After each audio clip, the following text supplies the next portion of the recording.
She said I will never be more than a small-town mechanic. But when I drove up in the car I built, the one she used to laugh at, she was the one asking me for a job. Yeah, funny how life works, huh? You never forget the people who tried to make you feel small, especially when life flips the script in ways no one saw coming. My name is Evan, I'm 32, and I live in Asheville, North Carolina. I run a small auto repair shop my dad started decades ago, Miller & Sons Auto Works. It's not glamorous, but it's honest work, and I take pride in it. 3 years ago, I met Lana, a marketing assistant from Charlotte, who came to town for a company event. She was city smart, confident, beautiful, the kind of woman who seemed untouchable. But somehow, we clicked. I'd take her hiking in the Blue Ridge Mountains, late-night drives with old rock songs playing, burgers at mom-and-pop diners. She said she loved how simple life felt with me, but as time passed, that simplicity turned into boredom for her. I was too content, too unambitious. She started spending more weekends back in Charlotte for work, and every time she left, it felt like she was leaving a little more of us behind. The signs came slow and cruel. First, she stopped answering calls when she was out of town. Then came the subtle insults. You wouldn't get it, Evan.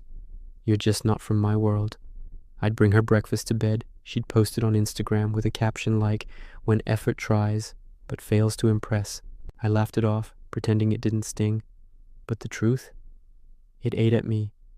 One night, I overheard her on a video call with a coworker. She was laughing, saying, "Evan's sweet, but he's not going anywhere. I need someone who can actually keep up." That was the night something broke in me. Not anger, not yet, just realization. A month later, she told me she had to attend a corporate gala in Charlotte.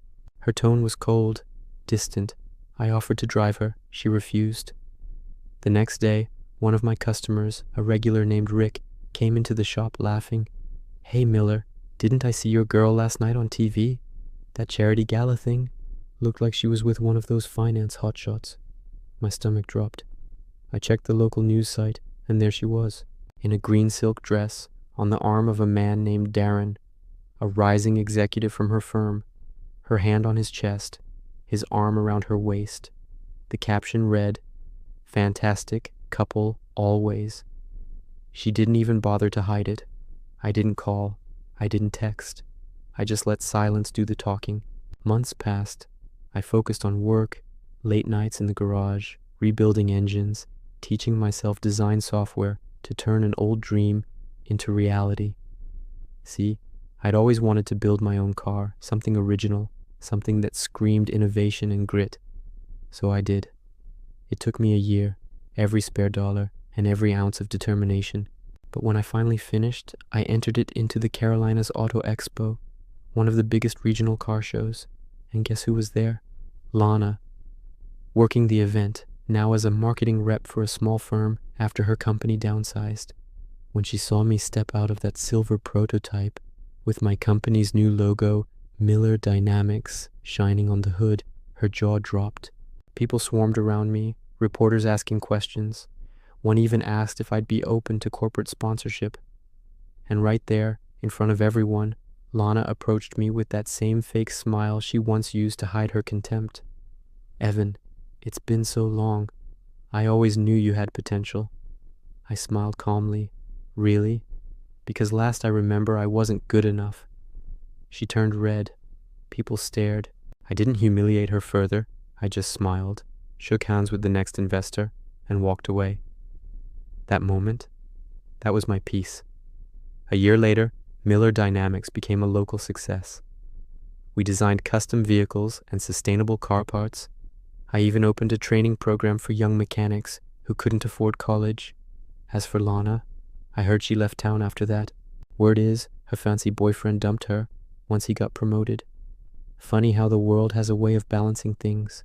But I didn't need her downfall to feel better. I just needed to remember that worth isn't measured by what others see in you. It is built quietly every day through resilience and self-respect. So, if someone ever tells you you're not enough, smile, because someday they'll watch you become everything they never thought you could be. Never let anyone make you feel small, for living honestly or dreaming quietly. Life has a beautiful way of humbling those who judge and uplifting those who persist. Subscribe to SilkMirror for more real-life stories of heartbreak, revenge, and transformation.